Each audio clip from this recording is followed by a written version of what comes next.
Today's second video for you is firstly a new financial institution today launched operations in Ethiopia.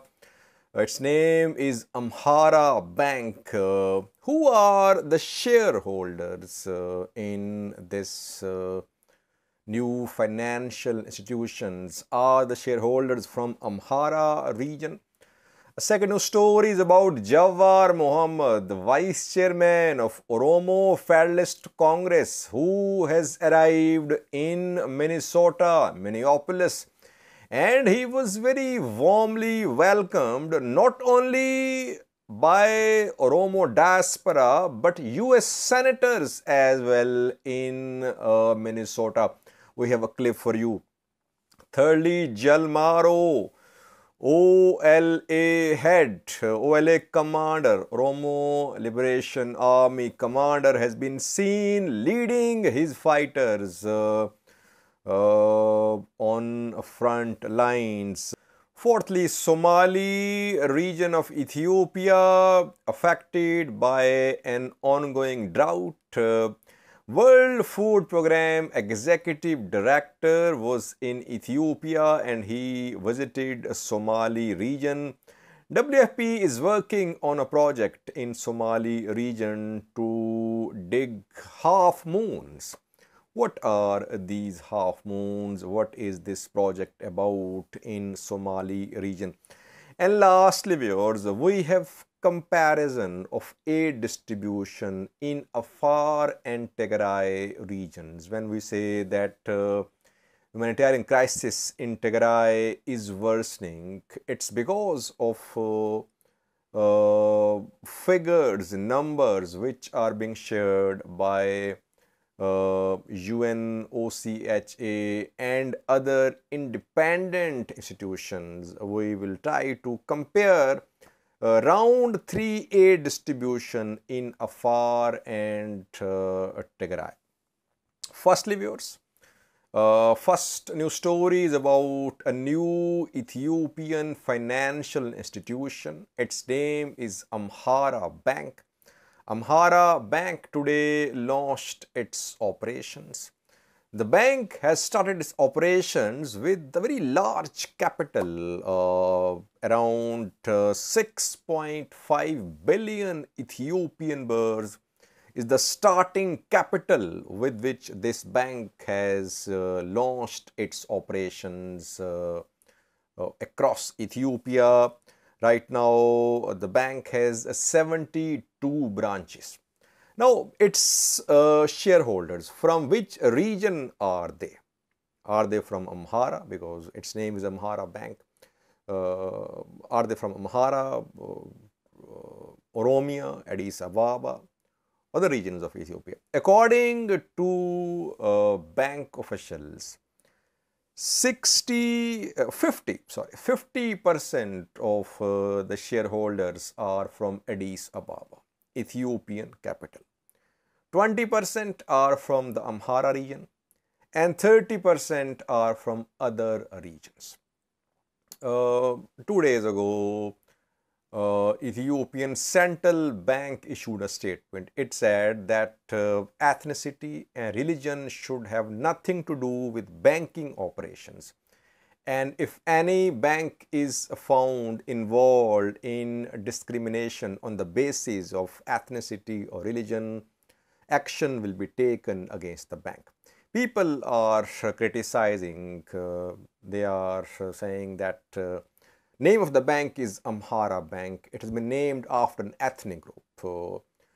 It shouldn't, ethnicity based banking should not be promoted.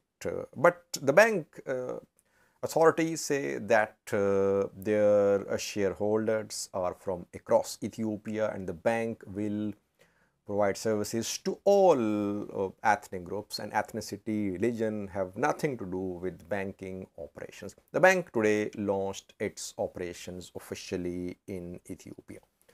Secondly, viewers, Jawar has arrived in Minnesota a few hours ago. He was very warmly welcomed, not only by Oromo diaspora community, but also by US senators. We have a clip for you.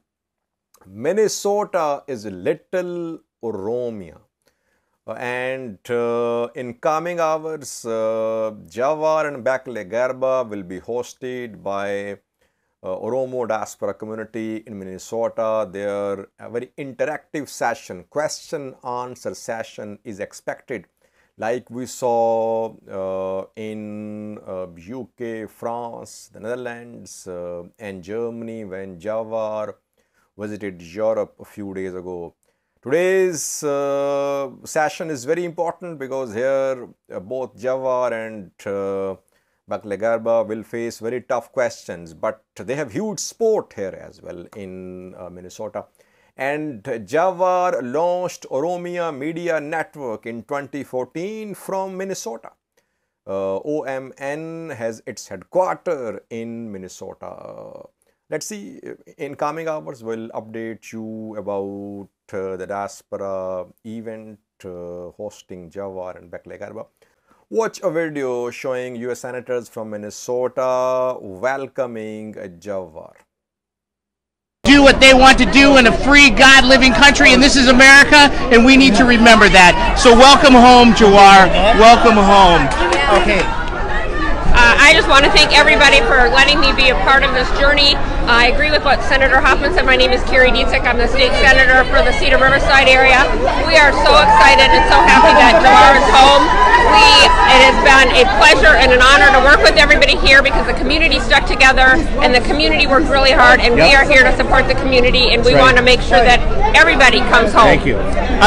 Thirdly, viewer, Jaal Marroo has been seen leading his fighters. A picture of Jaal Marroo is being shared, a new picture. The man who has been pronounced dead several times in the past is again leading his fighters. Even at the start of this operation, some pro-government activists claimed that Jaal Marroo had been killed and his deputy Jaal Marroo was appearing in media because Jaal Marroo had been killed. But once again, new pictures of Jaal Marroo are being shared. You can see one picture on your screen. Jaal Marroo can be seen somewhere in Oromia. Basically, he leads Western Front, viewers. Jaal Marroo, though he leads OLA as a whole, but in the past, he has been in charge mainly of Western Front, which is the main front, Valaga, which is the power base, the headquarters of Oromo Liberation Army. So I think he would be somewhere in Western Oromia. And in Western Oromia, we have seen that in recent days, OLA has made considerable gains. OLA, which were out of towns and some rural areas, is once again reclaiming, taking back these territories. We've seen OLA in Dambidolo, in Central Oromia as well. OLA is trying to make inroads once again. So it seems that Jaal Marroo is leading his fighters. He's there. He has not fled Ethiopia. There were rumors that he is not in Ethiopia. He's fled into neighboring countries. But he's there in Ethiopia, perhaps in western part of Oromia. Fourthly, we have Somali region of Ethiopia severely affected by ongoing drought, in need of humanitarian assistance. International community should speed up its efforts to help the people of Somali region. World Food Program Executive Director David Beasley visited Somali region a few hours ago, and he shared a clip from Somali region. World Food Program is working on a project of digging half moons in Somali region. Rainy season underway, but Somali region is receiving almost no rains. These half moons are dug to store water. If there is rain, these half moons can store water where farmers can grow crops. So World Food Program is working on this project, and David Beasley is requesting for funding for such projects in the Somali region of Ethiopia. Watch this clip shared by David Beasley from Somali region. We're facing the worst food crisis since World War II. Nowhere is it being felt worse than here in Ethiopia, in the Somali region, where they've had back-to-back droughts, no rain, nothing. Farmers, herders, they're losing everything. They can't grow anything, and as you can see, the dust that I'm experiencing right now, this is what normally is the rainy season, but they're not getting any rain. And so they're losing their livestock, their livelihoods. So what we're doing is working with them to rehabilitate the land. This is called half moons. And by this, we can give them some hope because it captures a little bit of rain they do get, and they can grow fodder and some crops in what really is becoming desert. And so we're rehabilitating land, we are rehabilitating hope. And that's the World Food Program. We don't have the money we need, but if we can do projects like this, well, I'd like to put the World Food Program. Lastly, viewers, we have a comparison for you of aid distribution in Afar and Tigray regions of Ethiopia. The comparison details have been shared by UNOCHA in a report just 2 days ago. This comparison shows the problem. What is the problem in Tigray? World Food Program and other aid agencies, they are receiving aid supplies in Tigray, in Afar, and then aid is being distributed. Now, in Afar region of Ethiopia, till 13th of June, in all the areas, 97% of the areas where WFP is operating, aid distribution round 3 has been completed. 97% target achieved. Around 100,000 affected people were reached, and 15,500 metric ton supplies were distributed in Afar in round 3. What happened in Tigray? Round 3 distribution has not been completed. It has not met its targets. Rather, for the completion of round 3 distribution of aid, Tigray-based aid agencies need fuel. How much fuel?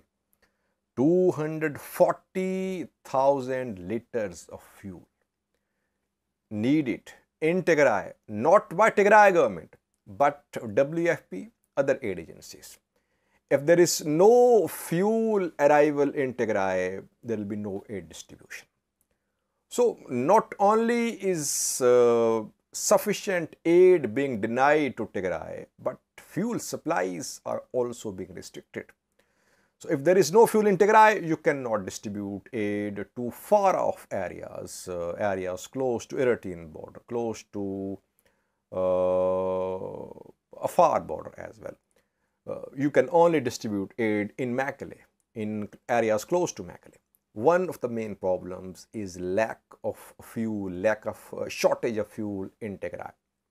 I think here Ethiopian government will have to review its strategy of restricting fuel supplies to Tigray. Otherwise, whatever aid is being sent, it's lying there in Mekelle waiting distribution, but no fuel. Thanks for watching.